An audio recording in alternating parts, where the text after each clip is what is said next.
কতটুক পরিমাণ রোজগার হয়েছে যদি একটু বলতেন তাদেরকে। আমার প্রত্যেক বাজারে এন হেন বাড়ির থেকে লইয়া যা মানুষ এন তাজা তরকারি পাইলে তো মানুষ যে কোনো টাইমে বেচা আচ্ছা বিক্রি আচ্ছা, করা যায়। আসসালামু আলাইকুম, welcome back to my another blog. আপনারা যারা যারা জানতে চাইছিলেন যে কৃষি জমিতে একটা জমিতে কি কি করা যায় একটা বছরের মধ্যে, আপনার হচ্ছে দেন বর্ষা যাওয়ার পর।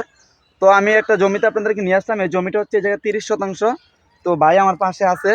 তো ভাইকে আমরা জিজ্ঞেস করব হচ্ছে এই জমিতে কোন কোন ফসল রোপণ করা হয়েছে। তো দেন এই জমিটাতে অনেক ফসল দেখা যাচ্ছে, আমি আপনাদেরকে বিস্তারিত দেখাবো ইনশাল্লাহ। ভালো আছেন? ভালো আছে। তো আপনার এই জমিতে আপনি সর্বপ্রথম কোন ফসলটা লাগাইছেন আর কি? আমি প্রথম লাগাইছি লাল শাক, পাটের বিচি, আচ্ছা, এরপরে আবার ওই পালং শাক, এখন লাউ দিছি, বেগুন দিছি। আমি ওই মানে সব বড় করে করে দিয়া এখন আমি এগুলি করতেছি আর কি। তো একসাথে এতগুলো ফসল হচ্ছে না আলহামদুলিল্লাহ। এভাবে হইতে আছে।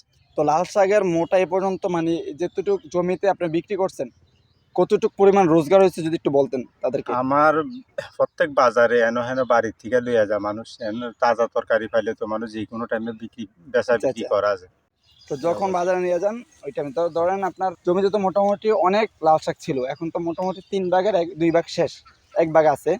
তো এর পরবর্তী যে ফসলটা আপনি লাগাবেন, এখন তো লাউ লাগাইছেন, তারপর হচ্ছে দেন সরিষা লাগাইছেন, এটা শেষ হওয়ার পর কোনটা লাগাবেন? এখন বেগুন আর পরে এরপর লাউ শেষ হয়ে গেলে এরপরে আবার লাগামনি, মেরিঙ্গা আর কইটা লাগামু। মেরিনটা আর কইরা। হ্যাঁ। এই মোট একটা বছরে আপনার ধাপ হচ্ছে 3টা ধাপ। হুম। বর্ষা আসার পর মানে বর্ষা চলে যাওয়ার পর 3টা ধাপ জমিতে এখন ইউজ করা যায় নাকি? এখন এই অবস্থার মধ্যে এটার মধ্যে একটু একটু খুঁড়তে এটার মধ্যে দুইবার মানে ফসলটা ফলান যায়। এটা একটু জমিটা একটু খোঁজ না? হ্যাঁ, হ্যাঁ, আচ্ছা এটার আচ্ছা, এটা মধ্যে তাড়াতাড়ি পানি এসে পড়ে। হ্যাঁ।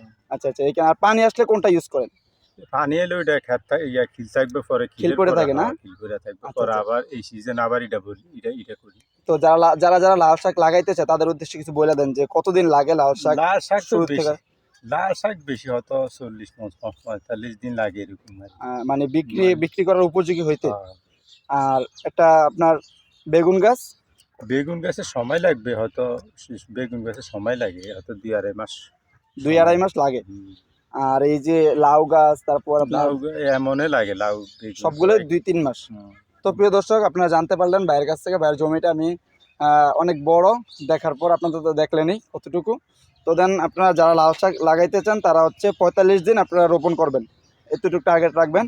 তা দেন এরপরে আপনারা চাইলে আরও অনেক ফসল করা যায়।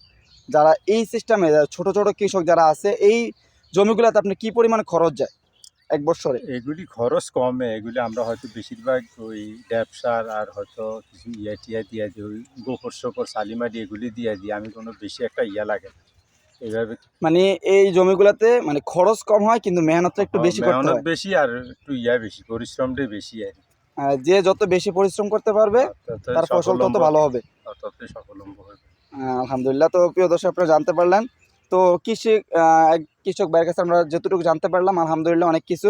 তো তিনি বলল যে আপনারা যদি কোনো জমিতে কোনো কিছু রোপণ করেন তা এটার পিছনে মেহনতটা একটু বেশি করতে হয়, তাইলে আপনার খরচের চাইতে মেহনতটা বেশি হলে ফলনটা ভালো হয়। তো আজকের জন্য বিদায় নিচ্ছি, সবাই ভালো থাকেন। আসসালামু আলাইকুম ওয়া রাহমাতুল্লাহি ওয়া বারাকাতুহু।